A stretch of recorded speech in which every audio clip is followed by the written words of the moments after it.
three languages. So if you don't understand my accent for any reason, just stop me and ask me to repeat myself so you can transfer information correctly. Okay? Today I'm going to talk about personal finance, credit reporting.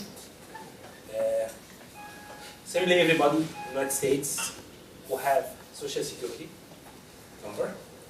We just give them an opportunity to ask any questions of you before you start? Thank you. I'm sorry. Question. This is your free conference, so go ahead. So you are not taking me yet. Not yet. No, yeah, go ahead. Well, go ahead for the questions. Okay, sure. Please ask any question. Feel free to ask about anything. If it's too personal, I'm not going to answer it. Is there any uncommon vocabulary that you're going to be using today? Something that a typical person would... Typical person? No, actually this is meant for typical person, not for business person. Because I give this presentation to churches and communities and everything.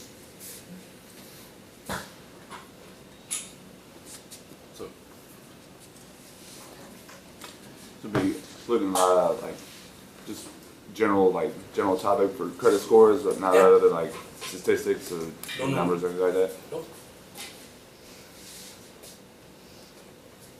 Just percentages. Percentages in there. What else?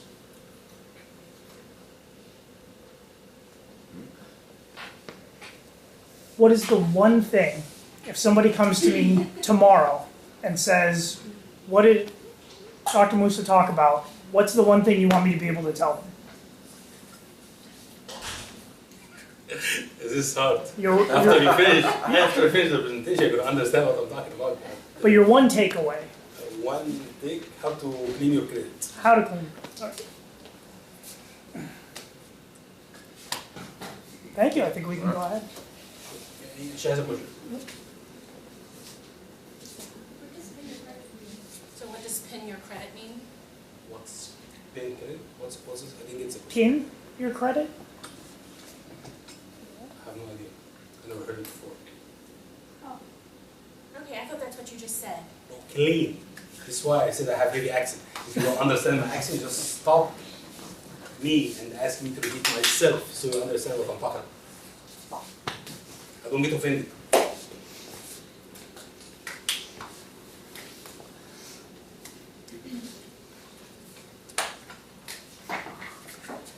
Great.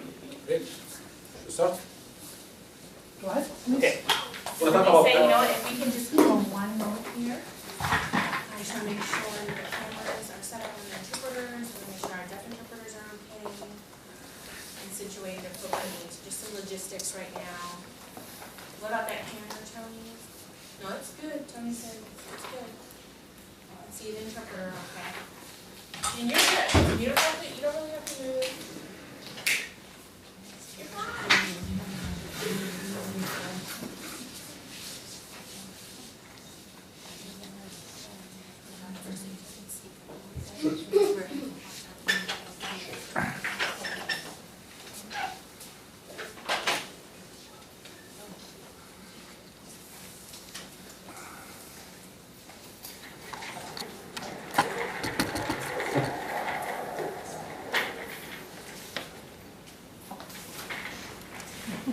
Stay on my frame, cat. Okay, is everyone ready? Let's turn all the recording devices on, please. All right, let's begin. Okay. Good evening, everyone. Today we're going to talk about personal finance, credit reporting. Simply, everybody of us has personal credit. You apply for a car, you buy a car, you apply to buy a credit, to get a credit card, or to buy anything, you have to apply for credit. So, what is credit is? Simply, you have a credit report. Credit report is basically your credit history. How do you get your history?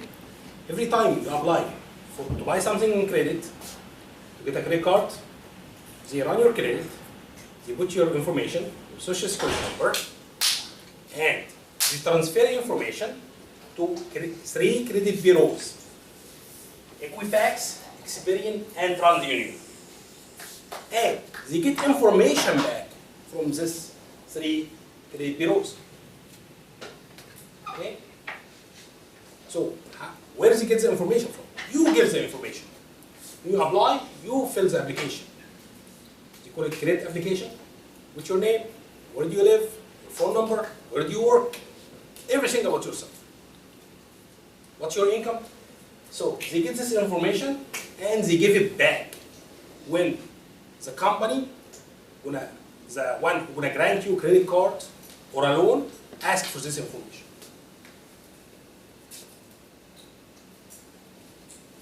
What is your credit score? Credit score, sometimes you call FICO score, FICO, which stands for Fair Isaac Corporation. It's a company, publicly traded company, means it has stocks. It's traded in New York Stock Exchange, and the ticker means the abbreviation for this company is FICO. What this company does is give a score for every individual who apply for credit. So your score range from 300 to 850. In general, a good score is above 620. However, this was in the past. Now, if you have credit score less than 675, it's not considered good credit. It's considered okay credit, but not that good.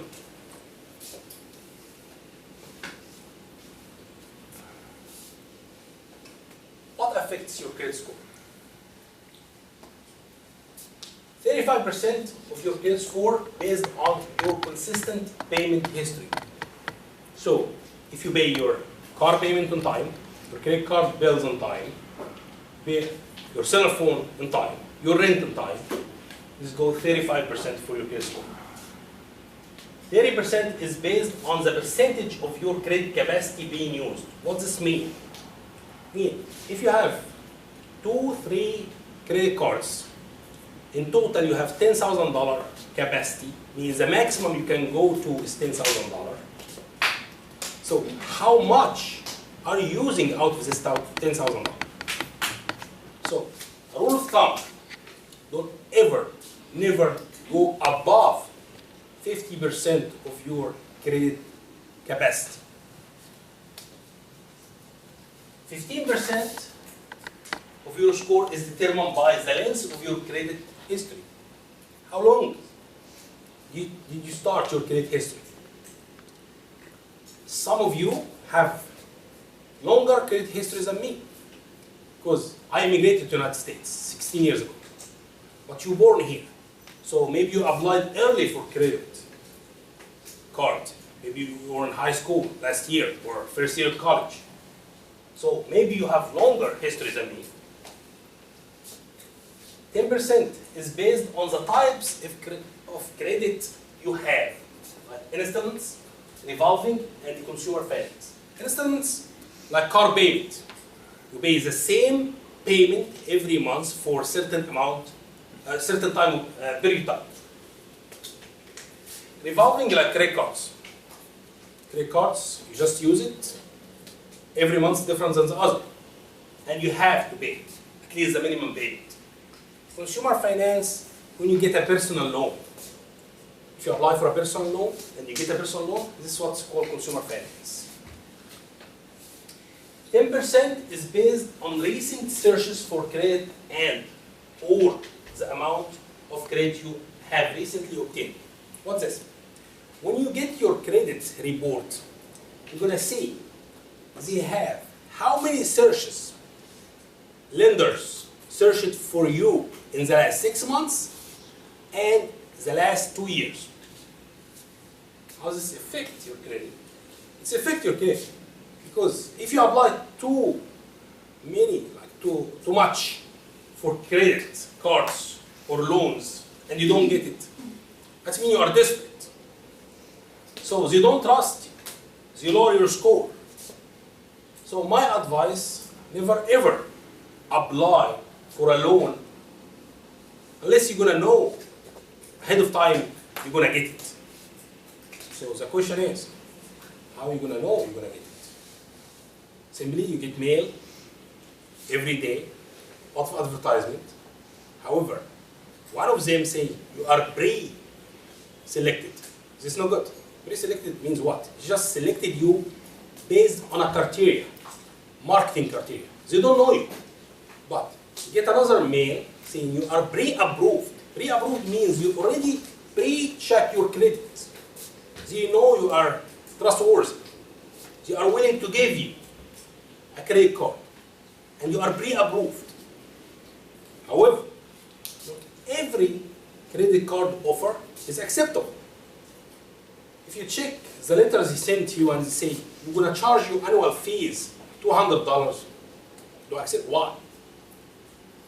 $100, why? If it's free, maybe you think about it. Second step is to see what's the percentage rate. If it's acceptable percentage rate, means 9%, 10%, that's fine. If it's 29, this is rip-off. Okay? We're going to talk about this in detail. However, how to raise your score? You know your score is low because you make mistakes. You applied for many credit cards. You went to the mall with your family and you found this advertisement. If you apply for a credit today, you're going to get a free t-shirt or a free hat. So you applied and it cost you. This $5 or $10 hat or t-shirt cost you, your score went down. So how you clean this? How you correct this? Always make your payments on time. If you can, don't carry high balances on credit cards. Again, I repeat the rule of thumb. Never go over half the available amount on your credit card for any extended period of time. Try not to. If you have to use credit cards because you don't have money, like most of us, don't use one credit card and go exceed the limit. Don't apply for more credit. Every time you apply for a credit card, it's affect your score negatively. So, what should you do? Don't apply. Just don't apply. For 6 months, your credit score gonna increase anyway. So, me personally, I don't apply for any credit cards. How many credit cards I have? 38. Did I apply for any of them? Maybe one. The others, I'm pre-approved. They send me a letter, so I take it. If it's good. Fix any negative information. What's negative information means? Any bad credit in your creditables. However, how do you know that? You're going to tell me I'm an average person. My measure is not finance, so how I know I have bad credit? Simple. When you get your credit report, say bad credit.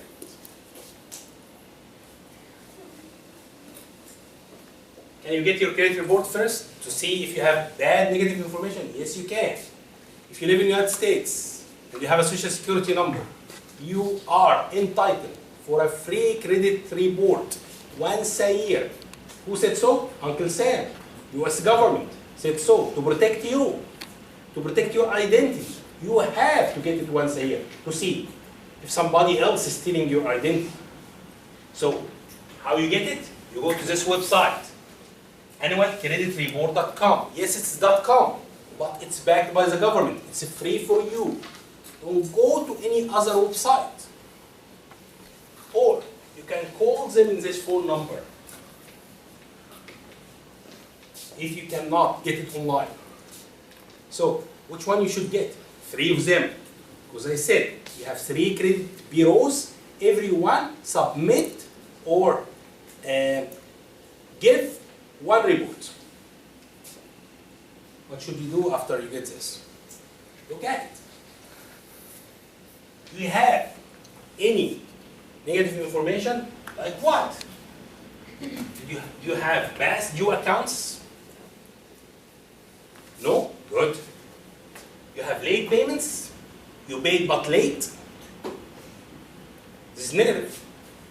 You have collection? What's collection? Collection after the lender get tired of you, they can't get their money out of you, they send a collection agency, or they have collection department within the company. Give you an example. Assume I don't have money. I didn't pay my cellular phone bill. So what AT&T gonna do? Gonna give it to the collection department in AT&T. So the collection department in AT&T, they calling me. They got tired. I don't have money. I don't answer the phone. So what happened is AT&T, they give it to collection agency outside to collect the money. So they start harassing you in the phone. Pay us our money. So this negative information is going to stay in your utility. You have any charge off. What's charge off? After AT&T got tired out of me, they decided. They have accounting department. They have profit and loss. So they're going to assume they cannot collect this debt and they're going to charge it off. Means I don't have to pay it for AT&T, but still stay in my credit. Doesn't mean nobody else is going to collect it, because what happened is when a company charges off an account, they sell the account. So assume I owe $100 to AT&T. AT&T turn around and sell it to a collection agency for $20. So $20 for them is better than nothing. And the collection agency turn around, try to collect any money out of you, or out of me, the one who didn't pay them. Bankruptcy. Bankruptcy means you didn't pay anything, you don't pay anything, you are late, and you decided, I can't handle it anymore, I don't have income coming in, I owe too much money, so let's go to the court and file bankruptcy. File bankruptcy means when the judge say, oh, you are bankrupted, means they forgive you for everything before the bankruptcy. However, my advice to you, don't ever never file bankruptcy. Why?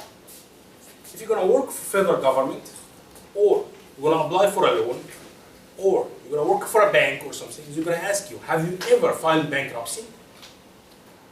If you did file bankruptcy, you're going to say yes. If you didn't file bankruptcy, that's good. But what if you said, I didn't file bankruptcy, but you filed bankruptcy? You're a liar. You're committing fraud. You're going to go to jail. So my advice, never ever file for bankruptcy. So if you don't have any negative information, like this information, you have excellent credit. Excellent clean credit, but it doesn't mean your score is high. If you have one of these negative information, what should you do? Fix it. How we fix it? I'm going to show you.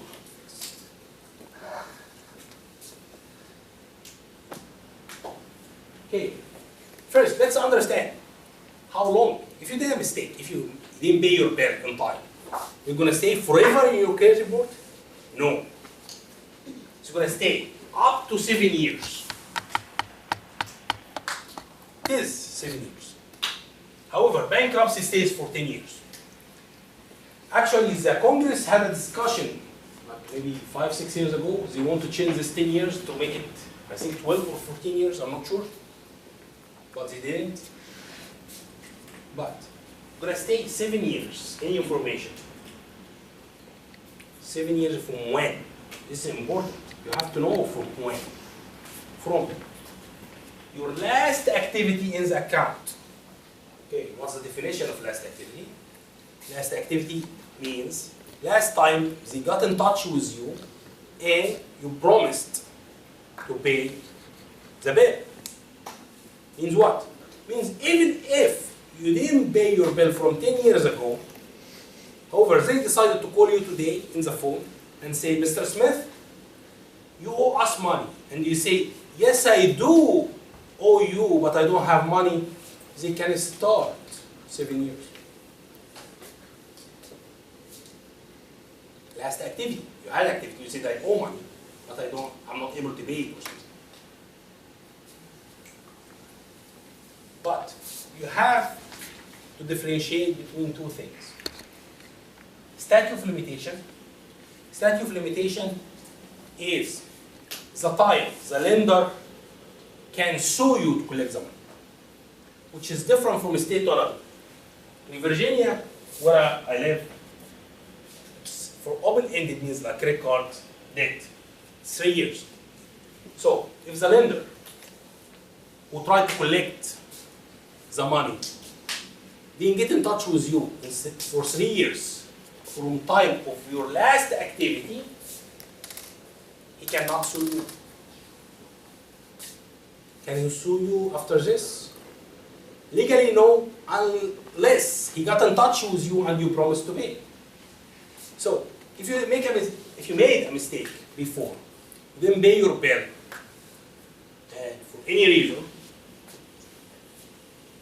and 3 years passed, if you live in Virginia, and they call you and they tell you, Mr. Smith, you ask money, and you say, yes, I owe you money, but I don't have any money to pay, they can start another 3 years, which is another statute of limitation.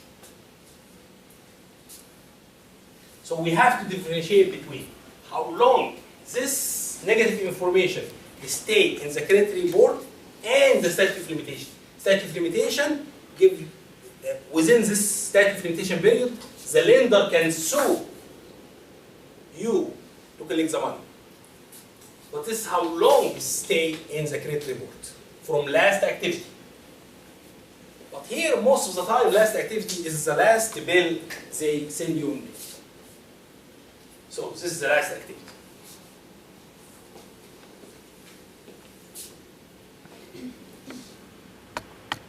So you ask me, so if it's gonna stay for 7 years, so how I fix my credit now?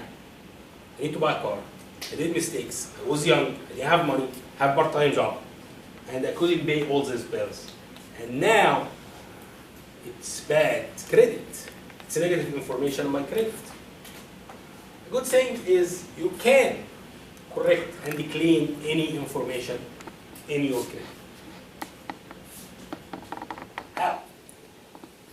Dispute the negative inaccurate information on your credit by writing a letter to a credit bureaus. I have handouts. I can print it for you. It's written in a good way, and it say, please clean my credit. This is the message you wanna send. Please clean my credit because this information is inaccurate. So what?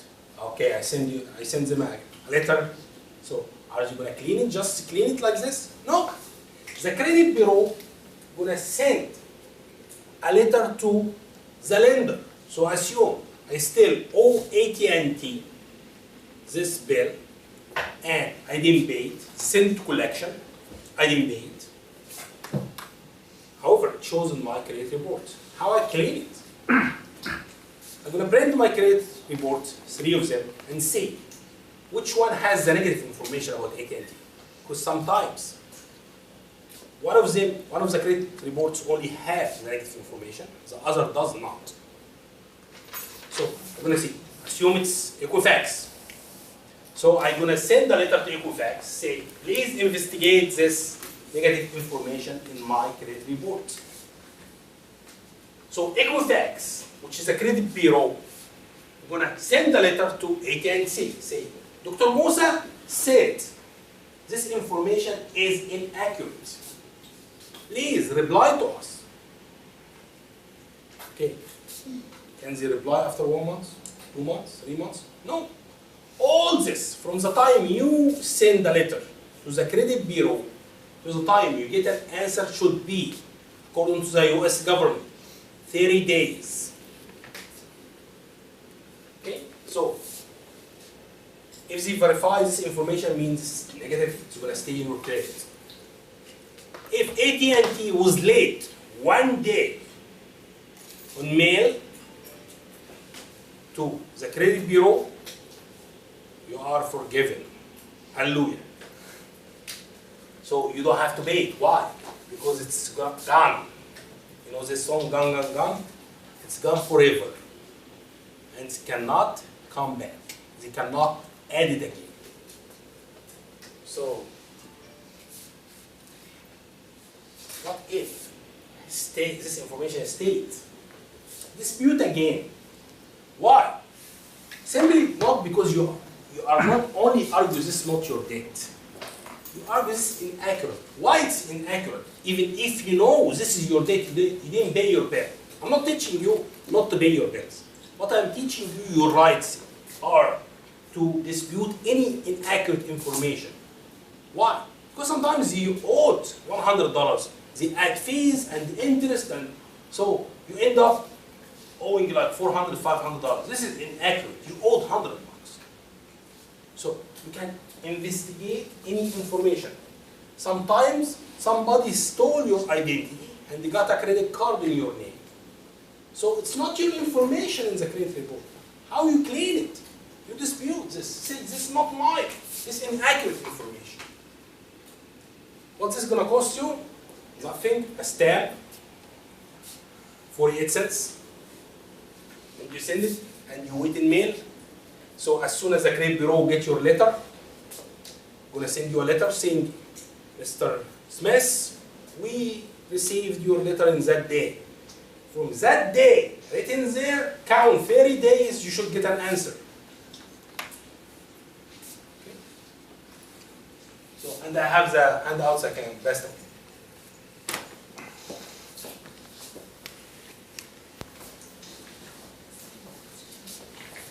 Okay, everyone, so we're going to go ahead and pause for a moment. You will have 2 minutes. In that 2 minutes, please discuss and debrief with your team. And then the second interpreter should go ahead and take over when Dr. Moussa continues his presentation.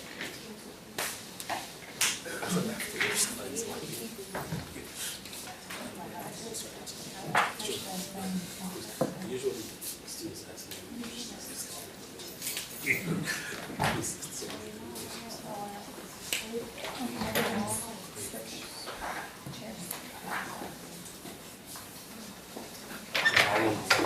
We'll run for 2 minutes. No, nothing. They're just looking for locations. Oh, yeah. I think is it here? No, this one. Yeah. It looks like this, but leather. Brown leather. Here.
Okay, guys, that 2 minutes went by really quickly. Is everyone ready? So, do you guys feel like you need to ask anything of Dr. Moussa at this point? Yeah, please feel free if you didn't understand my accent. Or clarify something.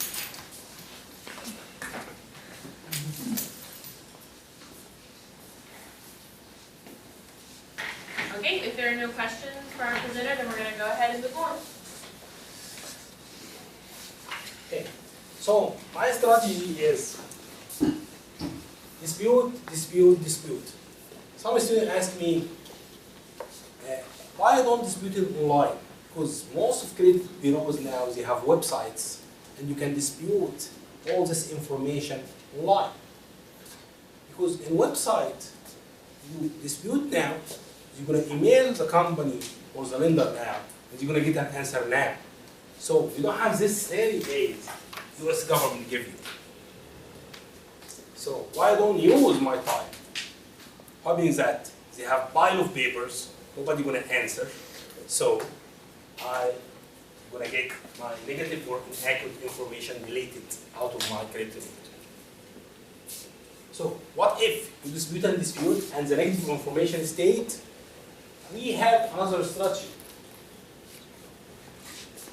Settle your debt. If you dispute again and again and again, and in the end, this information stays there, and it's yours, and he knows. So what should you do? Settle down. What I mean by settle your debt down. So assume I owe $1,000 for any company, and I didn't pay my debt because I didn't have money at this time.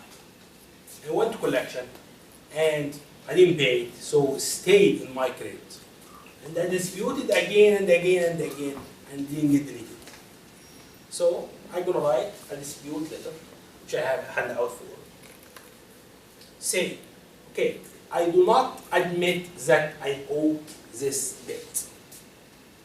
However, in the sake of cleaning my credit, I'm willing to pay 10% of 1,000, maybe $100, just you put it even, so you can delete it out of my account to show that my credit history is clean.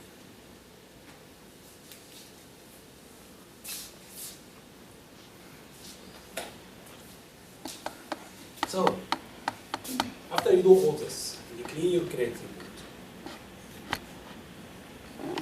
Assume you have a clean credit and have high school. What should you do? I always say, first of all, thank the Almighty, the Lord, for what? That we live in the United States. A land believes in second chance. If you live where I'm from originally, which is Egypt, you file bankruptcy or you don't pay your debts, they put you in jail. Here, we believe in second chance. And everybody's willing to give you a second chance. So you should be thankful for this. Second, keep a good self-image. Good self-image not by fancy stuff, not by buying expensive stuff. Good self-image means know your limits, know your income, know how much money are you going to spend, have a budget. This is a good self-image. Also, still a student, if you are a student, study hard. Because when you apply for a job, people look at your self-image and they look in paper, what's your GPA? If you have high GPA, believe it or not, even if you don't have any skills, they are willing to give you a chance. Because they say, you know what, he was a good student, he's a good student. Let's give him a chance. Keep your credit clean and your credit score high. Don't apply for too many credit cards. Open a bank saving account and start saving. Believe it or not, when you apply for a credit or a loan, they ask you in the credit application, you have a checking account, you have a saving account. They don't ask you how much balance do you have in this account, but they ask you, do you have a saving account, do you have a checking account? You want to make sure you know about savings, and you know that you have to save money and you have to control your money. Marriage your money wisely. How? Buy what you need when you have the money, not what you want. If you ask any one of us right now, what do you want? Oh, somebody gonna say a Mercedes Benz, somebody say a Corvette, somebody say a big house in the beach. You have the money for this, and you need it. No, I don't. I'm happy where I am, taking the metro, taking the bus, going home. I had an 8-cylinder Mercedes car before, and I have to spend too much money every month. However, metro is good. You know people, you meet people. Every day I meet a new person in the metro and asking me where I work. I say, I'm proudly graduate associate professor. Don't buy what you want. You want everything, but you don't have the money for it. And maybe you're gonna struggle to make the payments every month. And you live paycheck by paycheck. Buy what you need. And an advice, you should have savings at least to survive for 6 months. God forbid you lose your job. How many of us does this or have this? Maybe none, maybe 1 or 2. However, if you just started your job or if you are a student, just have some savings. You don't know when the rainy day gonna come, when you're gonna need the money. Maybe your car gonna break down. What you gonna do? Maybe you need to help some friend or some family member. How are you going to do it? If you are interested to be an entrepreneur, apply for a loan through what? Small Business Administration, SBA, to open your own business. I encourage everyone in the United States to open your own business. It doesn't have to be you selling products. You can be service. Interpretation service or something. Why? Because to be honest with you, I immigrated to this country because this is the land of dreams. And I hated to see most of small business owners in this country, foreigners, let's say. Nothing wrong with it, but what happened to the original people of this country? I mean, 3rd or 4th generation living in this country. Why everybody looking for a job, not open a business? Why you don't combine both? One student stopped me, he told me, you preach too good stuff, you sounds like a preacher. You will live by this stuff? I try to. Do I have a business? Yes, as a professor you can do consulting. We do consulting business. I do consulting in real estate, commercial real estate. I'm an appraiser and a realtor. I do consulting on the side. Why? Because I love being a teacher. I want to stay in the classroom, stand between the students. At the same time, I want to be an entrepreneur. So why? I don't combine both and be a professor and an entrepreneur at the same time. Buy your first house. If you notice, I put these things in sequence. Get a business first, save first, clean your credit first, get a degree first, and then what? Buy your first house, which is the American dream. And don't buy a fancy one. A good house is the house you can afford to pay. Your monthly payment. Not the fancy one. Nobody cares if you have a swimming pool or 4 bedroom and 4 baths. If you bankrupt, nobody's gonna care. You're gonna say, you know what? He lives behind his means, or she lived behind her means. And they're gonna blame you. Even if they enjoyed your house, they brought their kids to swim in your swimming pool, but they don't care at this point. But if you live in a small house, you can afford, you're gonna live happy. Why? You are not a slave for your bills. What I mean by slave for your bills, you don't work hard. Yes, I encourage you to work hard, but with no stress. If you have bills every month you have to pay, and obligation you have to meet, you're going to be under stress. You're going to be stressed all the time. You can't communicate with people. You don't give attention to your family, your wife, your kids.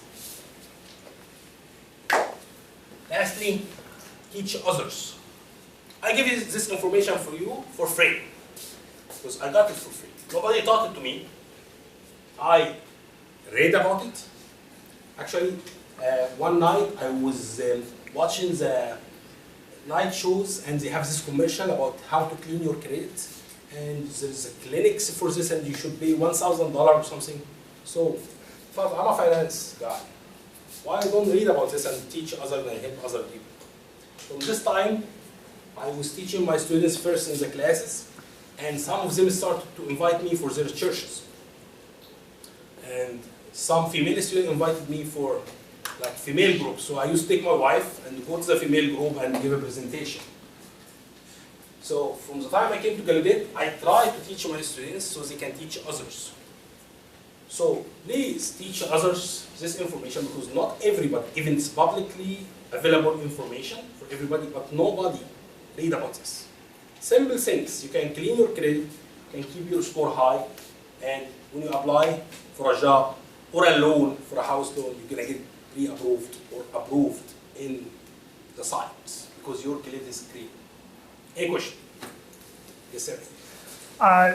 So when I drive around in my car or whatever, I hear on the radio these commercials for like these debt settlement companies, you know, similar to what you said, you know, settle your debt for a certain percentage. They have same programs like deal with the IRS.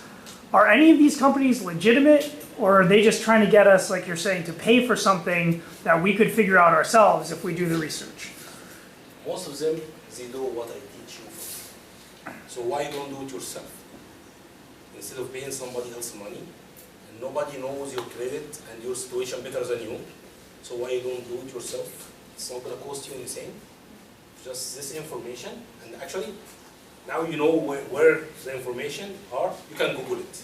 You can find all the information about this. The government has a Free Credit Act law. You can read it, and it's going to show you everything what you should do and everything about this, and all the information online. If you email me, I send it to you. And I have dispute letters. I have a dispute letter and settlement letter. If you need it, I can email it to you. But all this information is available and it's free. What happened is some people, they don't know this information, or to be honest, they are lazy to do it themselves, so they ask somebody else to do it for them. But this is credit cleaning or credit fixing. Some people, what they do is credit consolidation. Okay? Consolidation is you owe 5 lenders, so they consolidate your credit together. So you have to pay only 1 monthly payment, and they negotiate the interest rate lower for you. But if you already didn't pay your debt, and you have negative information or inaccurate information, this is the way to clean it.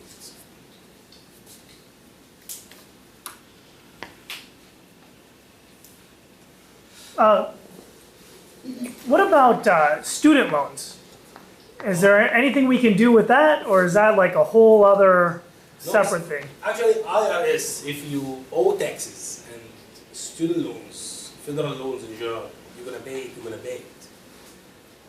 Yeah, like I tell my kids, I'm going to take my debt to my grave.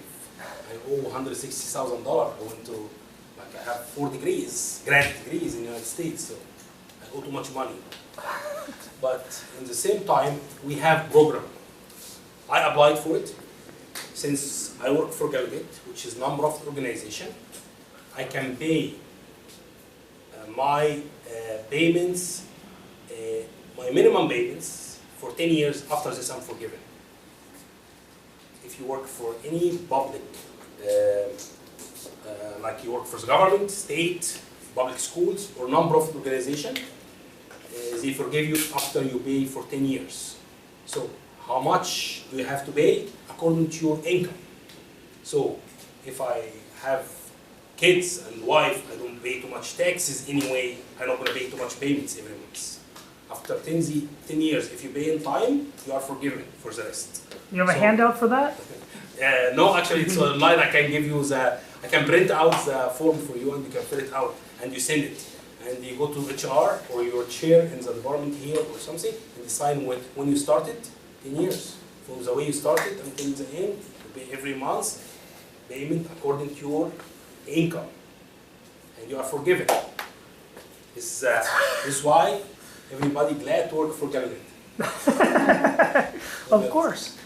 Okay, I have one more question. So for years, I had a friend who we were in school, and so he had credit cards, and money's in and out, and he's trying to keep everything floating around. So what he would do is he would look for the offers that have the 0% for like a year if you transfer balance, right? So he had, say he had $1,000 here, he'd transfer that, for the 0% for a year, and he'd make the payments, and then whatever was left, say there's $700 left at the end of the year, he'd get another offer, he'd transfer that $700 to the 0%, close this one. So he was constantly sort of bouncing for these offers. Does that negatively impact you, or is that kind of slick? Okay, it's kind of negative. First, you're gonna pay what you call it transaction fees. Sometimes it's at least 5%.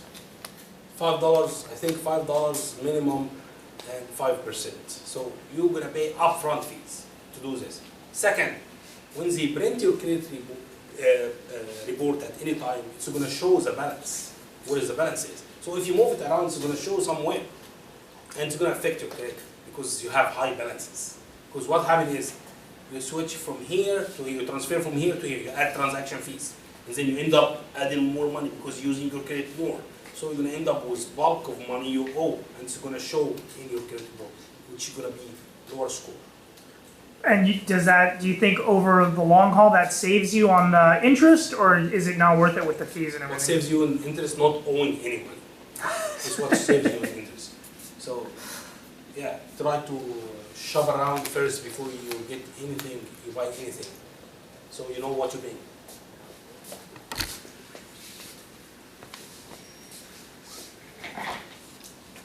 So this might be a stupid question, but No question is stupid.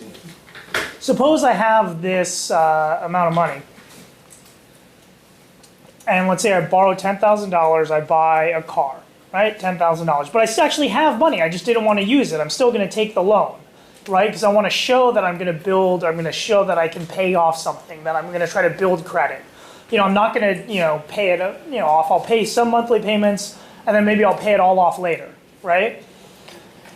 So like I have the money, or I have a chunk of money, but what I'm doing is I'm sort of borrowing, and then I am paying off. Is that going to look bad for me in terms of future applications, or is that going to look better?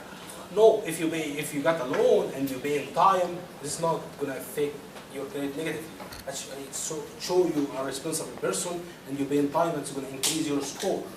So if you choose this way, however, the easiest way to build the credit is get a secured credit card. Means what? If you have some money, like $500, 1,000, 2,000, just go to your bank, deposit the money in a saving account, and tell them I want a secured credit card. So they're going to give you a credit card according to the money you have, maximum $5,000. So assume you have $5,000 in the saving account, they're going to give you a secured credit card for $5,000. What's the collateral? Who guarantees this money? Your saving account has $5,000. So you're going to use this credit card for 1 year, and you're going to pay in time. After 1 year, if you pay in time, he's going to tell you what? You know what? You are a good person, you're a good client, so here's a credit card for $5,000, and we're going to release you money, so you can use your money. This is an easier way to build your credit. Thank you, guys. Any questions? Any other questions?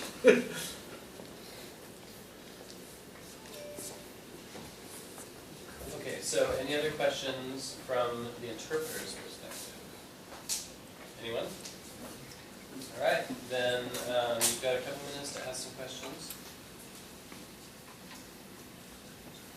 Yeah. Stop interpreting now. Stop interpreting now. This is not necessary to interpret.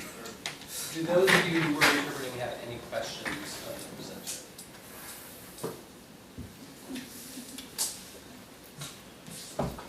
Right, so we're just asking if there are any questions about the interpreters and their process.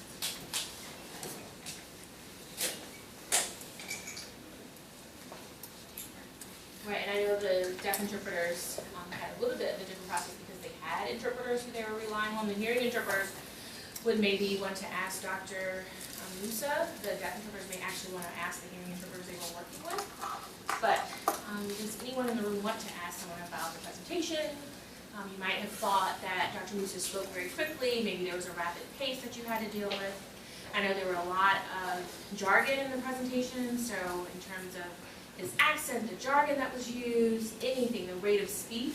So just in general, are there any questions you want to address to the speaker at this time? Well, thank you very much. Let me tell you from experience. I sometimes go so fast, even in my own language, my native language. Sometimes my wife, who speaks my native language, doesn't understand my words. I'm just letting you. So in English, it's worse. So sometimes I go so fast because I know what I'm talking about. But other people, they don't. So sometimes I go too fast, the interpret look like lost. So it happened in one economics class. You weren't there. He was interpreting part of my class. But another interpreter was interpreting. And I felt like a student look at me as you don't understand what I'm talking about. So you can feel if you are communicating as a teacher, communicating with the students, you can understand they lost. So I asked the interpreter, did you interpret what I said? She said, yeah, you said so and so. She said something totally different than what I said, because the accent.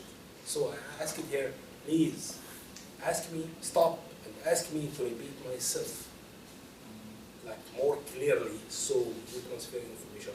So I have a problem with interpreters. They struggle in my class. However, I think him once, him once, everybody once. All right, it's almost 6:30, so Yes, we I have don't want to to run keep to you the too bus. much. No, So that's thank fine. you so much. No problem. How do I count Just because I was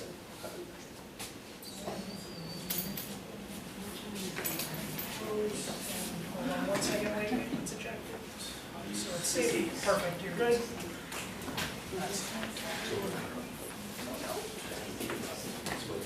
Thank you so much.